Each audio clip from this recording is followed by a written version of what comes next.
Pode Aprender. O Pode Aprender é o seu espaço para debater temas importantes para a educação básica brasileira. Uma realização da Aprende Brasil Educação.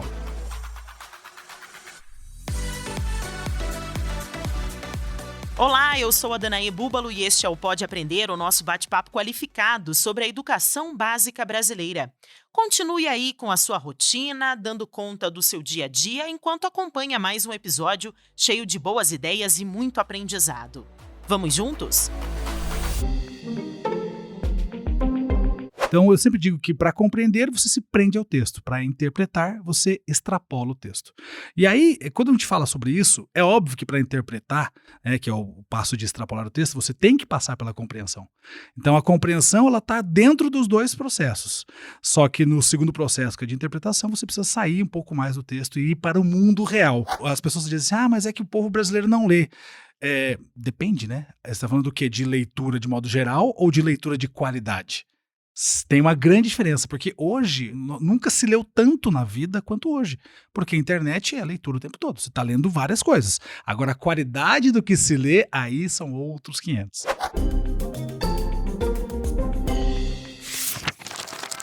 Livro aberto.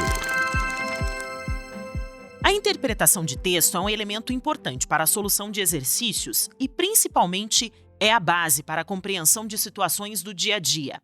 Ao saber interpretar um texto, o aluno constrói a sua leitura de mundo a partir do conhecimento que adquire com o passar dos anos. E para interpretar e compreender corretamente um texto, é preciso ter o domínio da língua. Por isso, o estudo da língua portuguesa é tão importante e tão impactante, porque, além de impactar sobre o estudo em si, ele impacta também nas mais variadas disciplinas e toda a vida escolar dos estudantes. No Brasil, um alto percentual da população ainda leva para a vida adulta as dificuldades na capacidade de leitura, escrita e de raciocínio matemático. O analfabetismo funcional, quando a pessoa reconhece letras e números, mas não consegue compreender textos simples, nem realizar operações matemáticas, atinge cerca de 1/3 dos brasileiros, de acordo com os dados do IBGE de 2019. Então fica aí a questão.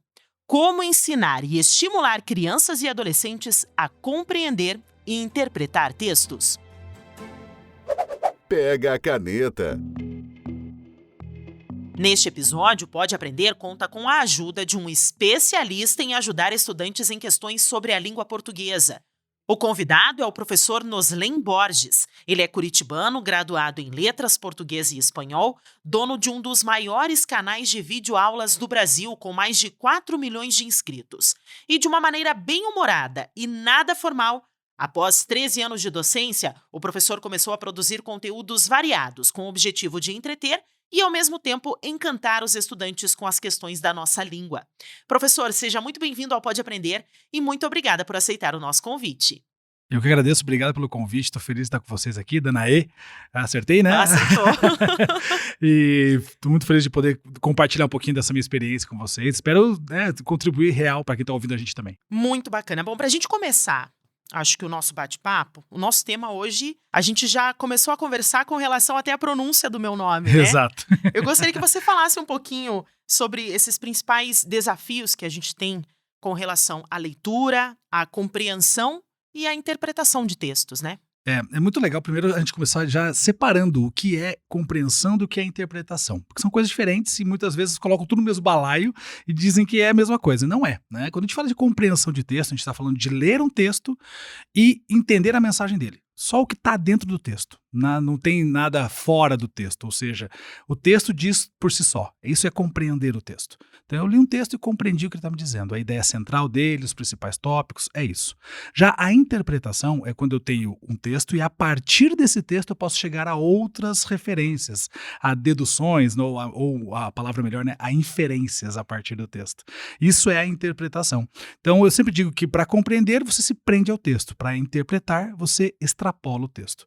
E aí, quando a gente fala sobre isso, é óbvio que para interpretar, que é o passo de extrapolar o texto, você tem que passar pela compreensão. Então a compreensão ela está dentro dos dois processos. Só que no segundo processo, que é de interpretação, você precisa sair um pouco mais do texto e ir para o mundo real. Se você não compreender o texto, você não consegue não interpretar tem o jeito, texto. não tem como. Então, esse desafio de mostrar para as pessoas, primeiro é o básico, né? De entender o que é compreender e o que é interpretar. Esse é o maior desafio das pessoas entenderem. E aí, esses dois desafios passam por um mais básico ainda, que é a leitura. Então, assim, se eu não sei ler, eu consequentemente não vou compreender, consequentemente não vou interpretar. Tudo é um dominózinho, né? Aqueles dominós que se põem em pezinho um atrás do outro. Se você não derrubar o primeiro, não vai derrubar os outros na sequência. É exatamente isso que acontece. E aí a gente tá muito preso ainda lá na primeira parte, que é a leitura. Então a gente tem essa dificuldade inicial da leitura, que é o básico do básico. Então, quando as pessoas dizem assim, mas é que o povo brasileiro não lê. Depende, né? Você está falando do quê? De leitura de modo geral ou de leitura de qualidade? Tem uma grande diferença, porque hoje nunca se leu tanto na vida quanto hoje, porque a internet é a leitura o tempo todo, você está lendo várias coisas. Agora, a qualidade do que se lê, aí são outros 500. É uma outra história. E qual que é essa importância dos alunos, né, na fase inicial ali na escola, de saber ler, compreender e interpretar o texto? Isso. Primeiro que você vai construir o olhar crítico da pessoa a partir daí, né? Quando eu tenho um leitor que eu consigo fazer com que ele chegue à compreensão dos textos e depois à interpretação, eu estou construindo o olhar crítico desse ser humano, desse cidadão, né? Porque a escola é uma mini sociedade e é ali que a gente constrói os cidadãos que vão no futuro estar na sociedade, contribuindo com seu olhar crítico e tudo mais. Então, a importância da leitura é a formação do pensamento crítico cidadão. Tá, e como fazer isso no ambiente escolar? Como fazer isso? Esse é o desafio. Bom, primeiro, você tem uma criança lá, vamos pegar aí uma faixa etária de 10 anos. Como é que eu vou fazer com que ela se interesse pela leitura e pela compreensão? Trazendo coisas que sejam do mundo dela. Então, primeiro, eu não posso querer trazer um texto, um artigo de opinião do jornal XYZ para uma criança de 10 anos. Não agora. Ela vai chegar nessa compreensão lá na frente, mas eu preciso ter textos com temáticas voltadas para essa idade. Então, trazer coisas que sejam do interesse. Até, quem sabe, um desenho que seja do interesse dele, um filme, uma série, algo que seja do interesse dessas crianças de 10 anos. Então, eu preciso conhecer o mundo dessa criança para trazer elementos desse mundo, para fazer com que ela se interesse por esses elementos e trabalhar sem, muitas vezes, ela perceber que ela está trabalhando o olhar crítico dela a partir dos elementos do mundo dela. E aqui é que mora o grande problema, porque muitas vezes o professor ou até a escola, enfim, tem um pouco de receio de trazer textos muito básicos. Mas se eu estou trabalhando com uma educação básica, eu preciso trazer textos básicos. E começar do início. Exatamente, né? Começar do zero. Fazer eles se interessarem por isso primeiro. Então trouxe um texto de um desenho, de um mangá que eles gostem de ler, e faço ali a conversa com eles, faço a leitura, faço a compreensão, faço a interpretação daquele mundinho deles. E fazendo isso em todas as séries, eu vou ampliando cada vez mais esse mundo até chegar lá no ensino médio, e aí eu ter condições de trazer um texto um pouquinho mais profundo para isso, para que depois eles possam chegar na universidade e lá sim aprofundar de acordo com as suas áreas. Bom, a gente já falou da importância, né, e dos pontos positivos que a gente tem trabalhando desde o início, da fase inicial, né, Sim. desse estudante. Agora, quais são os pontos negativos que a gente pode citar para esses alunos que não vão saber, não estão aprendendo ou não estão sabendo ler um texto corretamente, compreender, interpretar? Como que esses pontos negativos vão influenciar, por exemplo, numa vida adulta? Bom, com certeza, quando você tem uma construção de um ser humano que não tem esse interesse pela leitura e que não gosta de ler, lá na frente não vai ter interesse por muitas coisas da sociedade. E aí a gente não vai ter contribuição desse ser humano para a sociedade e a gente vai ter uma sociedade muito díspara em relação até a participação mesmo do cidadão na sociedade. Então, esse é o grande problema, esse é um dos maiores pontos negativos. Então, não é à toa que a gente se preocupa quando tem, por exemplo, um ano de eleição, de qualquer âmbito que seja, que você não tem participação de jovem, não tem participação nem só de jovens, né? A gente pode pegar os adultos também. Tem muitos adultos que não participam e vão pela onda, vão pelo bolo. E aí, aquela massa que vai na onda, e aí você não tem uma construção crítica da sociedade. Pensando que o nosso país é um país tão grande, né, um país continental como é o Brasil, eu tenho certeza, assim, eu não posso dizer dados porque eu não fui atrás desses dados, mas eu tenho certeza que não é a maioria das pessoas que buscam a leitura e que se tornam cidadãos críticos lá na frente. Então, essa construção do cidadão crítico é difícil. E aí, quando você não tem a leitura, com certeza vai impactar lá na frente. Então, o maior ponto negativo é não ter um cidadão participativo da sociedade. Perfeito. Bom, vamos sair um pouquinho do assunto, o estudo da língua portuguesa, até porque a leitura, a compreensão, como a gente está falando, a interpretação, não está baseado somente nesse tema, né? Sim. Está na vida. ligado à vida de forma em geral e também nas outras disciplinas, né? Como Sim. que os outros professores também podem trabalhar com os alunos Bom, na sala de legal. aula? Essa é uma pergunta que eu sempre ouço, né? Como é que eu sou professor de ciências, como é que eu vou utilizar para trabalhar? Bom, Justamente. trazendo os textos de ciência e fazendo as suas discussões dentro dessa realidade. É o jeito mais fácil, no fim das contas. Eu trago o texto da minha disciplina, compartilho com os meus alunos, faço eles se interessarem por aquilo, obviamente. Então, estou estudando, sei lá, o ciclo da água, né, e aí mostro os impactos que o ciclo da água pode ter na sociedade com falta de água, enfim, tantas outras coisas, como a gente já viveu zilhões de vezes na nossa região aqui. Então, trazer essa discussão dentro da sua própria disciplina. Você está incentivando a leitura, porque é aquilo que eu falei, hoje a gente lê muito, mas você, professor, tem a função de trazer uma leitura de qualidade para o seu aluno. E quando você traz a leitura de qualidade dentro da sua disciplina, você também está ajudando em todo o âmbito, não só na língua portuguesa, mas em todo o âmbito do aluno. E aí você consegue trabalhar também, de certa forma, essa leitura, compreensão, interpretação e também o olhar crítico sobre a sua disciplina. Então, no fim das contas, todo mundo está trabalhando com leitura, compreensão e interpretação. Mas a matemática é um monte de número e a linguagem matemática é diferente. Era esse ponto que eu ia chegar, porque é preciso você ter uma interpretação dos números e saber chegar no cálculo matemático. Exatamente. Por exemplo, você pega gráficos com porcentagem, a porcentagem ela nos diz muito sobre algumas coisas, dependendo do gráfico que você tiver. Então, saber fazer essa leitura, que é uma leitura que, querendo ou não, é uma leitura verbal e não verbal, porque trabalha com a imagem do gráfico, com os números e também com algumas informações, essa discussão em cima de um gráfico é sensacional. Não é à toa que depois chega nos vestibulares, no Enem da vida, tem um monte de texto com gráfico, com infográfico lá. Então, assim, é básico para que você possa também utilizar isso, trabalhar a leitura, compreensão e interpretação dentro da matemática, e depois lá no ensino médio com física, química, enfim. Então, os números também nos dizem muita coisa. E essa leitura matemática também é importante para a compreensão do mundo que o aluno vive. Eu sempre digo assim, nós somos permeados de texto o tempo todo.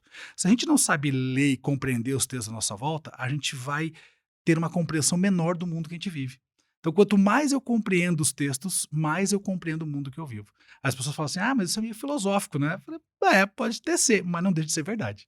Perfeito. Bom, eu gostaria que você comentasse um pouquinho com a gente sobre o seu canal e, consequentemente, que trouxesse para nós, como lá no seu canal você traz algumas ajudas, entre aspas, né, algumas dicas, que você também trouxesse aqui algumas dicas para os nossos ouvintes, para os nossos professores, sobre a interpretação e compreensão do texto, que você pode compartilhar com eles, falando um pouquinho do que você trabalha lá no canal e também que você possa dividir aqui com a gente no Pode Aprender. Certo. Bom, primeiro, o meu canal hoje é o maior canal de ensino de língua portuguesa do YouTube mundial, né? Então é um absurdo isso.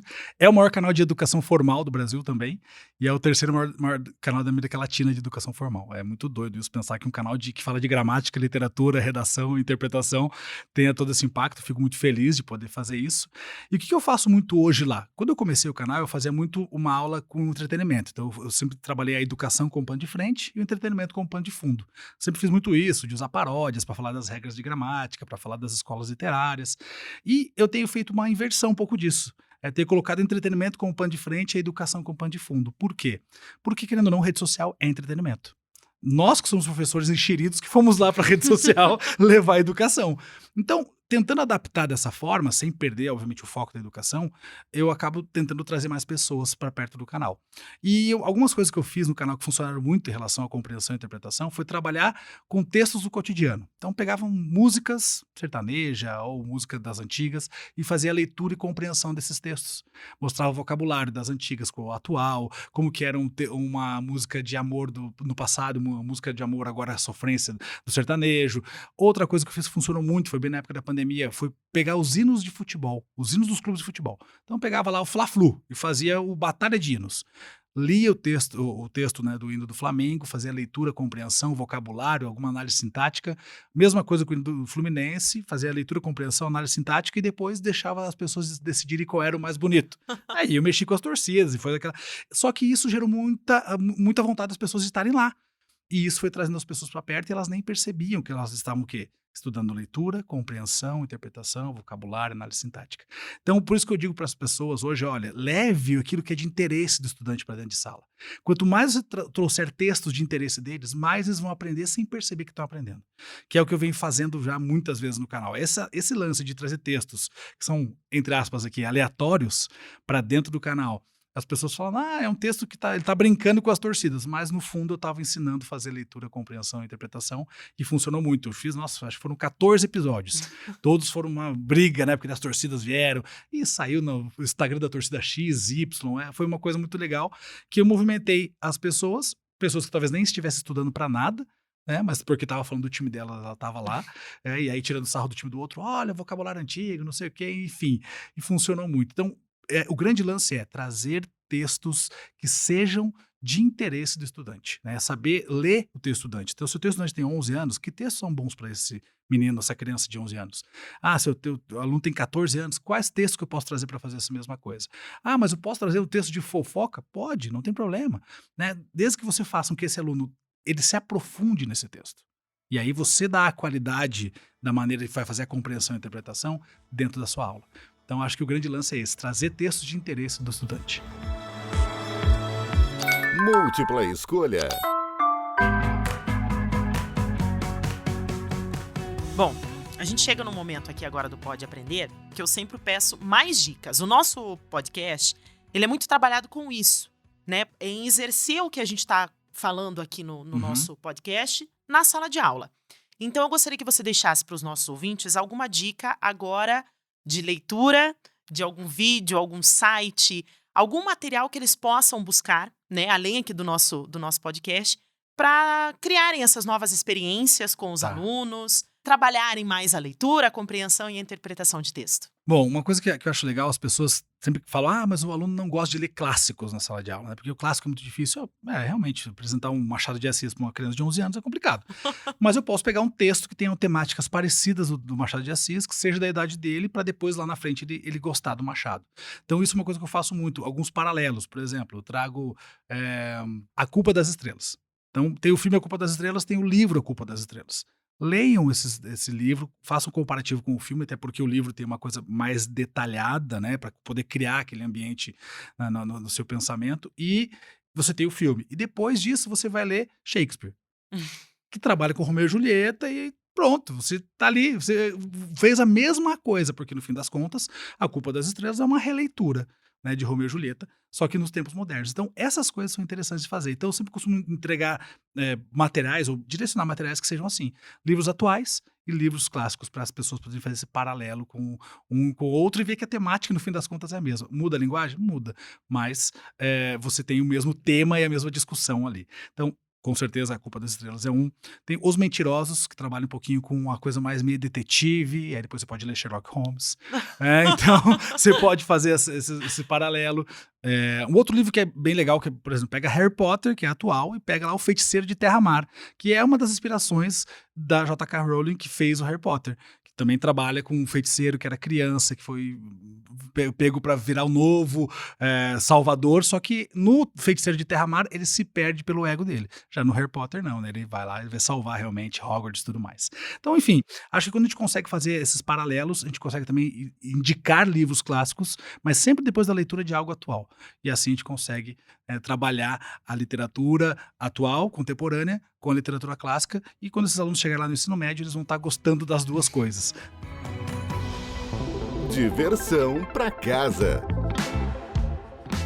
Eu gostaria de agradecer a tua participação, foi muito legal o nosso bate-papo. É uma pena que a gente tenha um tempinho tão curto, mas por isso eu também deixo aberto aqui, primeiro para você falar sobre o seu canal, para quem quiser acessar o seu canal e conhecer só procurar nas redes sociais aí, @Professor @ProfessorNoslen, você vai me encontrar em todas as redes sociais. Instagram, Professor Noslen, YouTube, Professor Noslen, TikTok, Professor Noslen, Twitter, Professor Noslen, Facebook, Professor Noslen, você vai me encontrar em todas as redes, e o meu site também, que é o clubedonoslen.com.br. Muito legal, muito bacana. Professor, mais uma vez, muito obrigada Eu que pela agradeço, tua participação. obrigado, e estou à disposição quando precisarem de mim aí. E obrigada também a você que nos acompanhou em mais um bate-papo qualificado sobre a educação básica brasileira.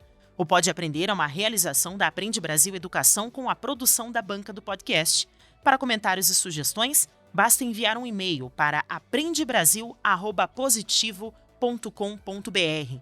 Acompanhe os próximos episódios do Pode Aprender na sua plataforma de podcast preferida, nas redes sociais e no site Aprende Brasil. Até mais!